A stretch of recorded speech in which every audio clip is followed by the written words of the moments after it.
talking about the news. President Trump doubling down on his push to identify the Ukraine call whistleblower. Yeah, and that's going over well. The search for answers comes as Democrats subpoena the president's personal attorney named Rudy Giuliani, but I don't want to give it all away. Griff Jenkins joins us live from Washington to break it all down. Hey, Griff. Good morning, Steve Ainsley. Brian, the House Democrats are blazing forward, subpoenaing, as you mentioned, Rudy Giuliani. The chairman of 3 House committees are accusing him of jeopardizing national security, writing in a letter. You acted as an agent of the president in a scheme to advance his personal political interests by abusing the power of the office of the president. The chairman wants text messages, phone records, and other communications believed to be in Giuliani's possession. Now, when asked last night if he'll comply, Giuliani had this to say. Oh, I don't know. I'm weighing the alternatives. I'll kind of like go through it. I'll get all my evidence together. I'll get my charts. I don't know if they let me use videotapes and tape recordings that I have. Meanwhile, the president continued to rail against the whistleblower, defending his Ukrainian call. Well, we're trying to find out about a whistleblower. When you have a whistleblower that reports things that were incorrect, as you know, and you probably now have figured it out, the statement I made to the president of Ukraine, a good man, a nice man, knew was perfect. It was perfect.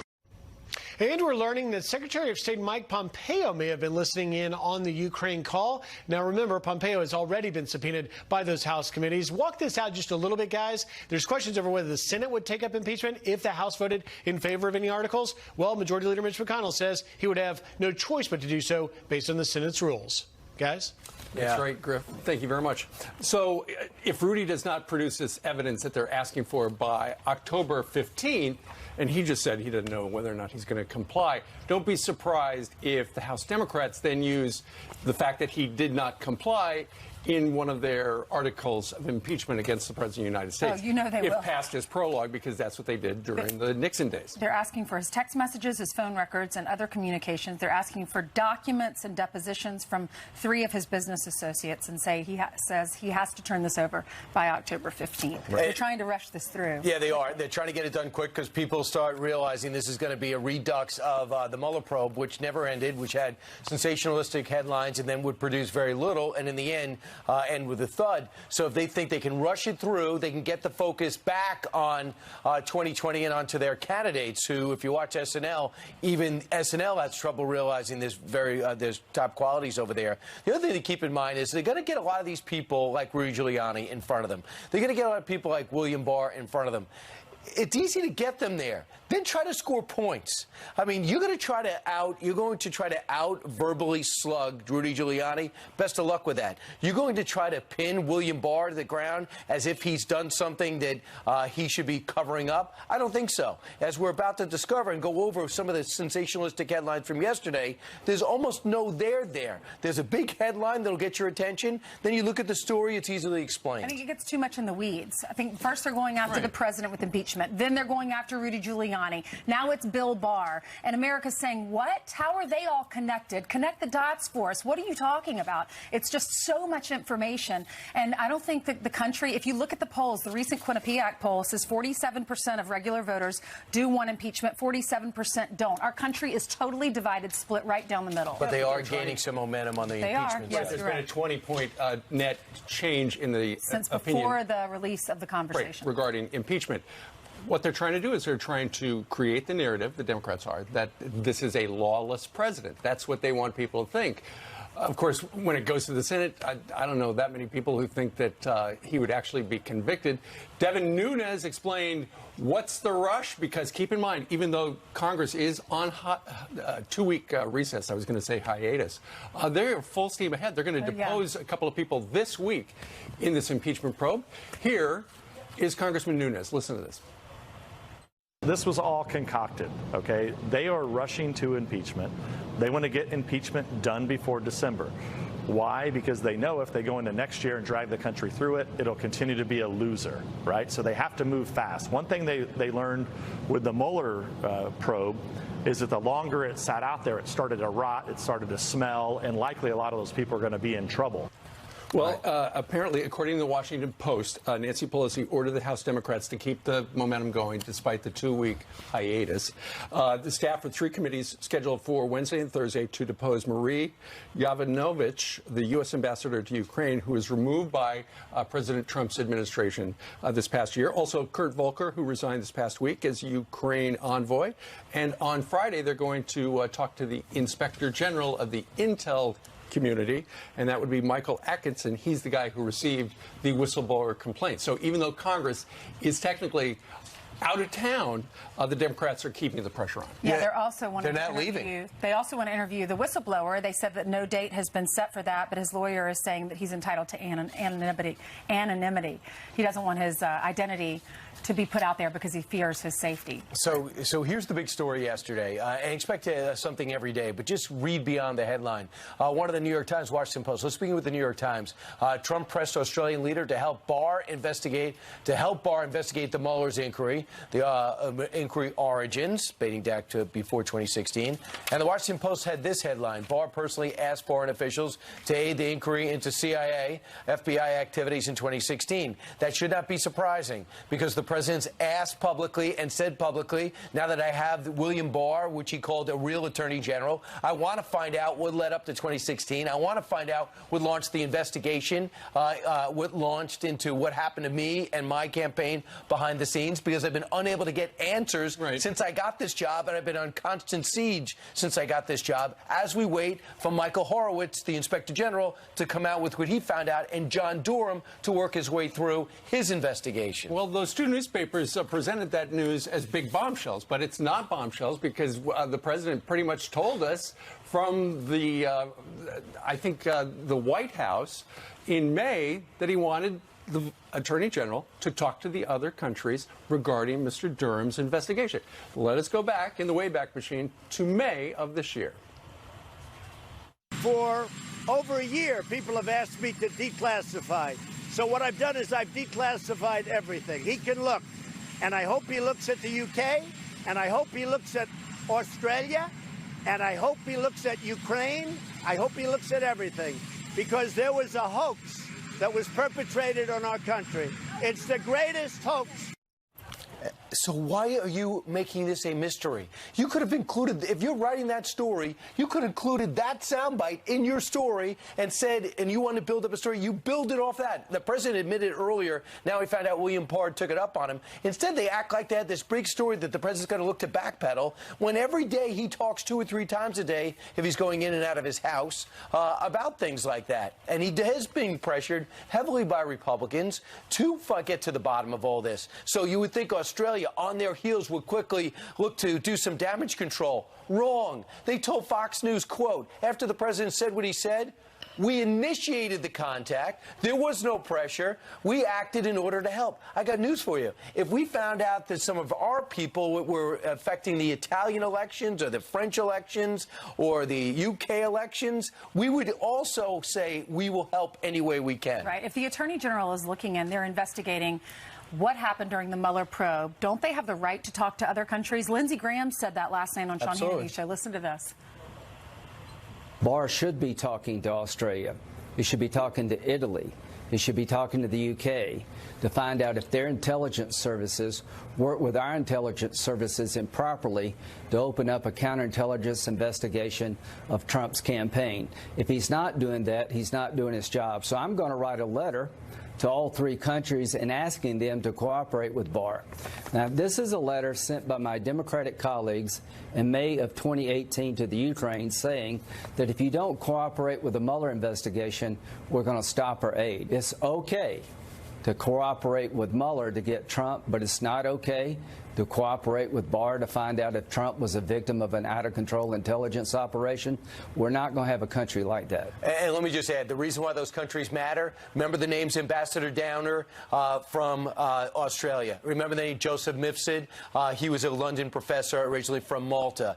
Remember why Italy comes up? Because Mifsud mysteriously goes over to a spy school in Italy. That's where Papadopoulos had met him one time. So having said that, there's a few questions that we might want to get answered. if you sincerely want an answer to the story. But that's not all we found out yesterday. Do you remember when your son was asking Joe Biden, what, last week? Did you ever talk to your son about his business dealings with this oil company? And he said, no, we never talked about it. Then it came out that his son said, oh, yeah, we did talk about it once. Look at this picture that's just surfaced. Fox News obtained this. Tucker Carlson's show had it last night.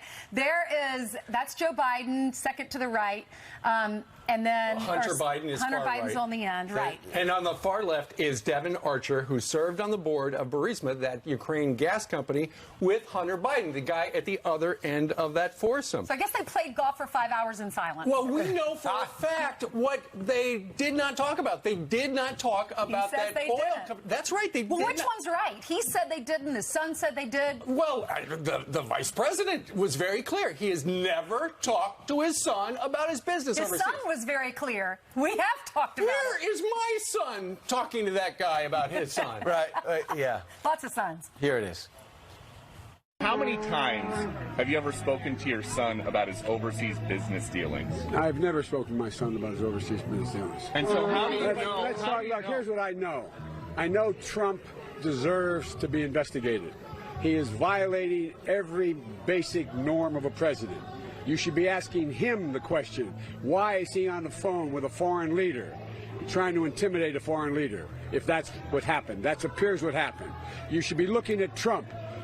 Right. And he goes on to say, ask the right question, and then Peter asked him 4 more questions, but the vice president, who obviously in that picture was not talking about his son's overseas dealings, Mr. Biden did not answer Peter's question. But it's always good when your son brings the people he works with to you and you get a chance to meet them.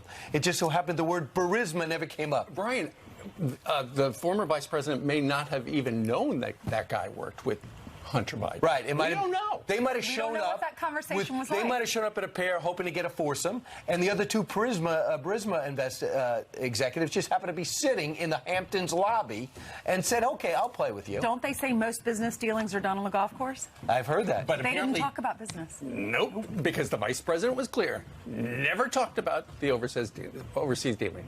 So what do you think about that picture? Email us, friends@foxnews.com. We'll In the share some of that a Hamptons. little later on.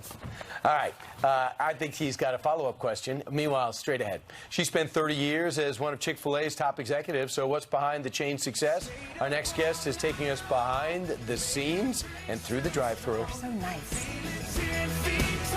The very heart of our nation's democracy. The president is once again not just inviting but coercing a foreign nation to get involved to try to help him in yet another presidential election. The president has betrayed his oath of office. The president has abused his power in a manner that undermines our national security and the integrity of our elections. Yeah, Hakeem Jeffries, let's go where the facts lead us, except for the fact I've already made my conclusion up. I digress. Democrats ramping up attacks against President Trump amid the whistleblower firestorm. The attacks are very familiar to our next guest, who's warning if they can do this to the most powerful man in the world, they can do it to anyone. Here to explain is the man who personally interrogated Khalid Sheikh Mohammed, author of Enhanced Interrogation. And in my view, if you read his book, you'd understand for sure he stopped countless terror attacks by what he did. Dr. James Mitchell. Jim, you've seen what's happened to the president, and you're saying it's deja vu all over again. In what respect did they do the same thing to you? Well, what they did to me and Dr. Jessen was they took things out of context. They had anonymous complaints. They didn't allow us the opportunity to address them. They implied and somehow magically divined motives and intentions that weren't really there. And they took every single ambiguous thing that happened and spun it in the worst possible way to create this sort of prosecutorial brief of wrongdoing. And they're doing that to the president, and they've done it for 3 years in a row. And they're doing it hand in hand with the press like they did to you. Look at some of these headlines during your investigation. Psychologists open a window of brutal CIA interrogations. The Cut comes out with this story. Meet the psychologist who helped the CIA torture. Vox says this. The CIA's torture program as explained by the psychologist who designed it. Oh, good luck getting a fair and balanced look, right? Well, the point is not to have a fair and balanced look. You know, this tells you, as I've said in other places, more about what's going on in their minds than it does about the facts. What they want to do is they want to twist the facts and misconstrue the facts so that they can paint the worst possible picture to grab power. But one of the things it should tell the voters is that they think you're stupid. They think that you don't understand the words that you read in the transcript.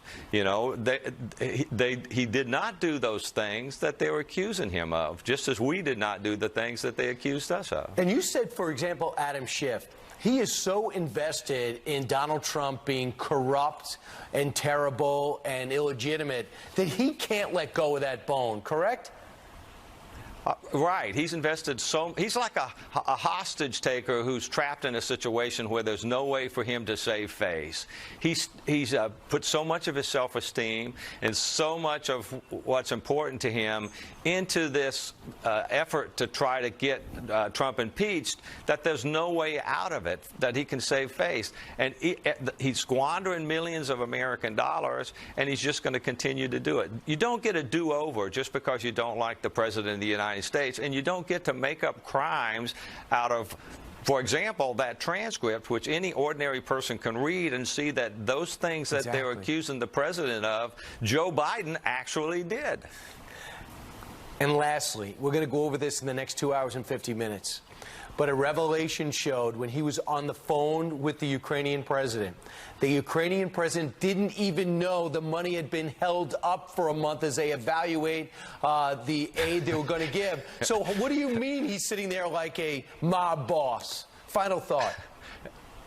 My final thought is the American people should show them that they're not as stupid as the Democrats in Congress think they are. Apparently, the only place that the Constitution doesn't apply right now is in the House of Representatives when it's under the control of the Democrats. And if they can do that to Trump, they can do that to you. They can do it to the farmers. They can do it to the ranchers. They can do it to the power companies. They can do it to anyone that they choose to do that to. They should not get control of. And in your case, they did not want to know how effective you were. They wanted the headline and look sanctimonious in that they were above all this when they checked off on all of it. But that's for another time. Dr. Mitchell, you came back stronger, and maybe the president could learn something from that. Dr. James Mitchell, thanks so much. Thanks for having me. You got it. Meanwhile, straight ahead, she spent 30 years as one of Chick-fil-A's top executives. So what's behind the chain's success? Our next guest is taking us behind the scenes. We promise. And welcome back. A Fox News alert. And breaking overnight, North Korea and the U.S. will hold nuclear talks this Saturday. That's according to North Korean state media. President Trump last met with Kim Jong-un at the DMZ on June 30th. Now, at this point, it's not clear whether the president will be a part of the upcoming talks, but we will certainly keep you updated. This announcement comes hours after former National Security Advisor John Bolton said North Korea will never give up its nuclear weapons. Also breaking right now, look at this video showing a massive bridge collapsing in Taiwan. You can see it falling right into the water. 6 people are believed to be trapped on boats under the debris. Divers are searching for victims right now. The collapse sparking this fire on board an oil tanker in the water. 10 people are hospitalized. A California tour guide is charged with passing U.S. secrets to the Chinese government. The DOJ releasing surveillance video showing the man leaving an envelope full of cash in a Georgia hotel room meant for an FBI double agent who would leave a memory card with fake U.S. secrets. The suspect, a naturalized American citizen, is accused of completing 5 so-called dead drops. He faces up to 10 years if convicted. Let's look at your headlines. Ainsley, send it to you. Hey, thank you so much, Jillian. Chick-fil-A surging past competitors, now becoming the 3rd largest restaurant chain in America behind McDonald's and Starbucks. Not to mention one of Fox and Friends' absolute favorites. We get it all the time. It's right across the street. After more than 3 decades at the company, our next guest reveals what it takes to win the hearts of those customers because they're so nice in the restaurants. In this new book, it's called Bet on Talent. There's a picture of it. Here with her secrets to success is former Chick-fil-A Vice President Deanne Turner. Deanne, thank you for being with us. Congratulations on the book that came out. Ainsley, thank you so much. It's my pleasure. Okay, so what is the secret? Because obviously, I mean, there have been protests and y'all are still so successful. You close on Sundays, which means you're losing billions of dollars. But how do you do it? Well, the way Chick-fil-A does it, I believe, is that they've created a remarkable culture. for all of their employees and also for the guests to engage in. And then secondly, selected extraordinary talent to deliver customer service that wins the hearts of their customers. Okay, let's start there. Customer service. What's the manual for customer service? Well, I think first of all, it's just treating everybody with honor, dignity, and respect, and being willing to go above and beyond what's expected, offer second mile service, if you will. Right. How do you select your talent? The way Chick-fil-A franchisees are selected is they're vetted to have a heart for service and a track record of leadership. And do they have to work in the restaurant? That's their baby, right? No, not necessarily, okay. But I think last statistic that I knew about before I retired was about 70% of those Chick-fil-A franchisees did work as team members. How do you select them? I'm sure you turn away a lot of people because everyone would love to own a Chick-fil-A. Well, I can't answer for how they're selected as of today, but for the 20 years that I did it, it was to really, first of all, to focus on people who had an entrepreneurial spirit and that fit a certain location that Chick-fil-A had available, because Chick-fil-A selects their own locations, and then they select someone to operate that location. And so it's based on their leadership track record, their entrepreneurial spirit, and their desire to serve others. I feel like your customer service is phenomenal, too. My dad always said the customer is always right, and I remember that when I was waiting tables. Anything they requested, I would say yes to. As long as we had the food somewhere in the restaurant, I'd go find it. Is that what y'all teach your employees? What's the customer service manual? What's amazing about Chick-fil-A's customer service is remembering that there are well over 2,000, almost 2,500 different franchisees, and they have nearly 200,000 employees, and so they're responsible for teaching that to their team members, and I think it comes from who was actually selected. Truett Cathy, the founder of Chick-fil-A, he always said people decisions are the most important decisions that a leader makes, and of those decisions, the most important one for Chick-fil-A is who they give the keys to the restaurant to. I know you told me during the commercial break this is a love letter to Chick-fil-A. Tell me why you call it the love letter to your company that you worked for so long, and what is the story of Chick-fil-A? Mr. Cathy, tell us about him. Mr. Cathy started his first restaurant in 1946 outside of Atlanta. He had that one restaurant, added a second one that burned to the ground in the 1950s, and opened Chick-fil-A in 1967 with the first restaurant in a mall there in Atlanta. And he grew that business during his lifetime from that one store to when he passed away in 2014. I think the company was at about $5 billion. I don't have that exact for sure, but somewhere in that neighborhood. Of course, now Chick-fil-A had sales over $10 billion in 2018. That's incredible. So incredible growth during that time. And he decided to close on Sundays. Can you elaborate on that? And the family agreed to continue that even after his death, right? That's correct. He decided from the very first week he was open, you know, he was tired on Saturday night, and he knew those team members were tired too, so we're going to take a day off. And then later, as the business expanded, he realized that it was the right thing for him personally, and it was also the right thing for his business. He wanted his employees to have that opportunity to spend that day with their family or rest or do anything else that they wanted to, that they were committed to. My grandfather was with Coca-Cola. He was so proud of that company. And when we would talk about, when anyone would hear that he worked at Coca-Cola, they would just smile. We love Coca-Cola, and we love this one and that one. I'm sure when you tell people you worked for Chick-fil-A, it's the same reaction, isn't it? Oh, absolutely. Such a happy place. And I think that's just credit to all of those franchisees that take such great care of their customers. Thank you so much. Congratulations. If you're opening up a business and you want to know the tricks of the trade, you got to read this book. It's Bet on Talent. Congratulations. Thank you so much, You're Ainsley. welcome. It is 30 minutes after the top of the hour. 2 of our nation's finest killed in the line of duty in just 1 week. And up next, our law enforcement panel on the origins of the war on cops and if they see an end in sight.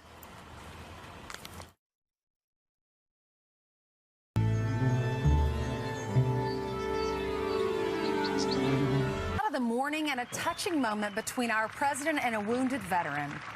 President Trump embracing retired Army Captain Luis Avila after he led the crowd in singing God Bless America at a swearing-in ceremony for the Joint Chiefs of Staff. Avila was severely wounded by a bomb back in 2011. While serving in Afghanistan, he uses music as a form of rehab. Clearly, the president moved by what took place yesterday. Indeed. Wow. Bless his heart. His wife standing by his side. I assume that's his wife. Sweet. That's very touching. Yep. All right. 25 minutes now before the top of the hour, and Jillian joins us with some video you've got to take a look at. That's right. This is intense body camera video capturing a desperate attempt to pull survivors from a fiery plane crash. Watch.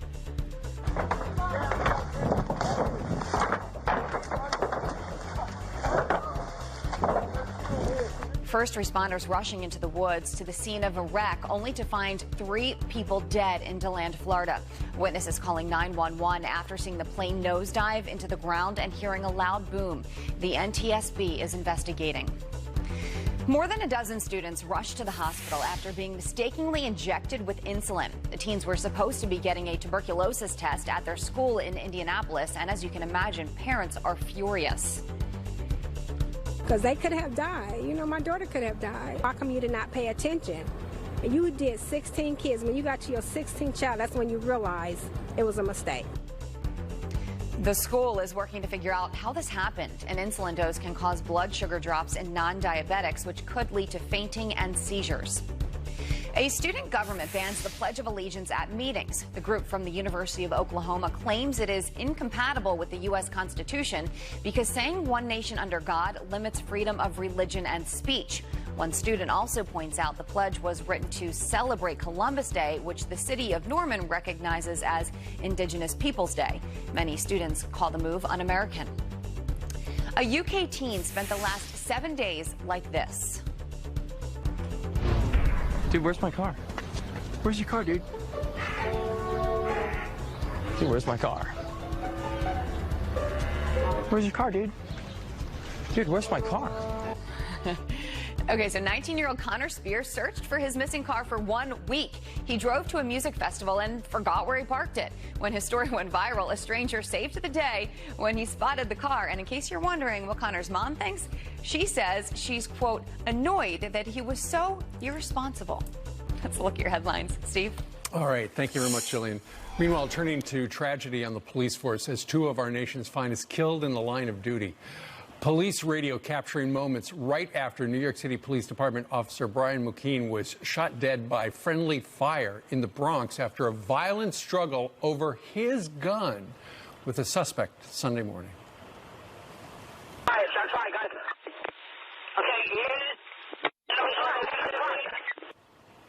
Well, this loss comes as the city of Houston, Texas mourns a sheriff's deputy, Sandeep Dhaliwal, who was killed in a shooting during a routine traffic stop. Their deaths bringing the total number of officers killed in the line of duty this year to 33.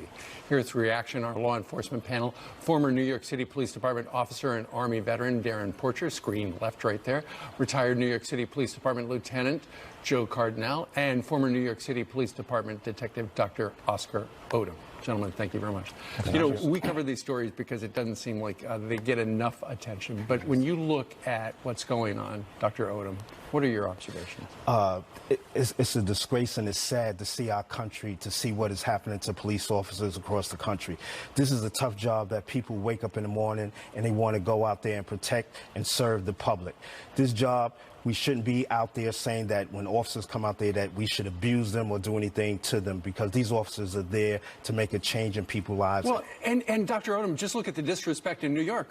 Famously, we've shown the officers getting buckets of water thrown on them, buckets, milk, you name it. It seems like we've heard a lot about the war on cops, but it doesn't seem like the cops have the respect they once had. Yes, and I think they need more backing from the government. The government needs to give more backing to the police officers to show them that we're out there to help people, to serve people. And this is the thing. Nobody takes a job to get abused, no matter what you are. They need to have stuff to start standing behind the police officers and helping them out. Joe, there are a lot of officers here in New York City and around the country that feel that City Hall simply does not have their back anymore. Well, they don't. They don't. I mean, historically, this mayor has done everything, has gone out of his way to create a situation where the police officers are last on his list, and he can say anything he wants. We know his actions, speak for themselves.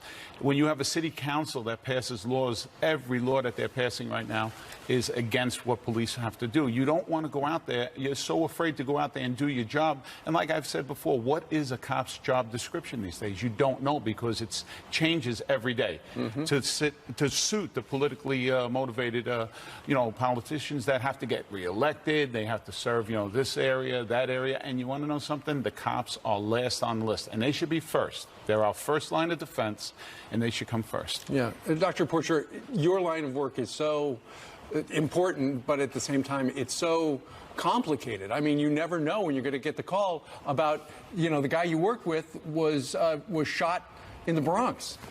just doing his job. You just never know when that's going to happen. Yes, that's true. When we take in consideration the social contract, it affords protections for citizens by government, and we as police are agents of the government. Police are here to serve the public as public servants.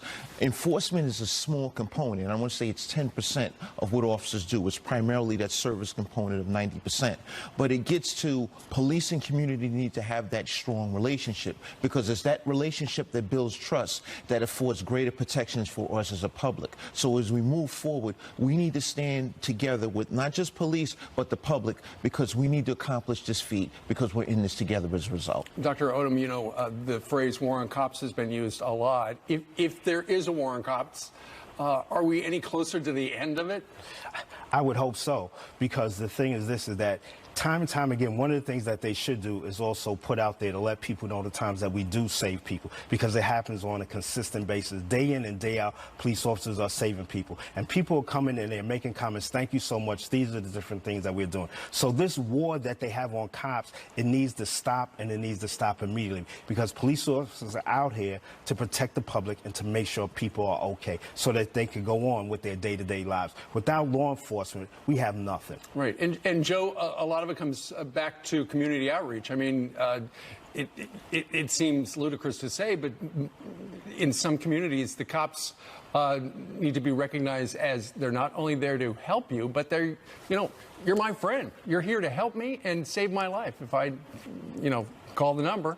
It's always been a 1-2 component, like Aaron said. You need the community. You cannot exist in a police department without your community. Yeah. And the backing of the community is so important. When the police feel they're losing that, and that City Hall doesn't promote it, all right, they dismantle it. That's the problem. That's the problem. You need the community behind you. I think the community deep down wants to support the police department, but when you have the rhetoric that's coming out of City Hall, the way it's coming out today, they just back off, and there is no mending, and we do have to take a step forward, and we have to get back to that community policing. Dr. Porcher, real quick final word. I want to salute the two heroes that valiantly lost their life in protections of us as Americans, and this is what stands for what we do as cops. No matter what the situation, we step in there to protect the citizens that we don't even know. All right, well said. Doctor, thank you very much for joining. And there are the heroes that you're talking about right there. Dr. Porcher, thank you. All right, meanwhile, it is 17 minutes before the top of the hour. Did you catch this moment from Nancy Pelosi on the president's phone call with Ukraine from 60 Minutes? He told me it was perfect. There was nothing in the call. But I know what was in the call. I mean, it was in the public domain. Did she know something before the whistleblower report was made public? Some people think so. Does a judge? He's next.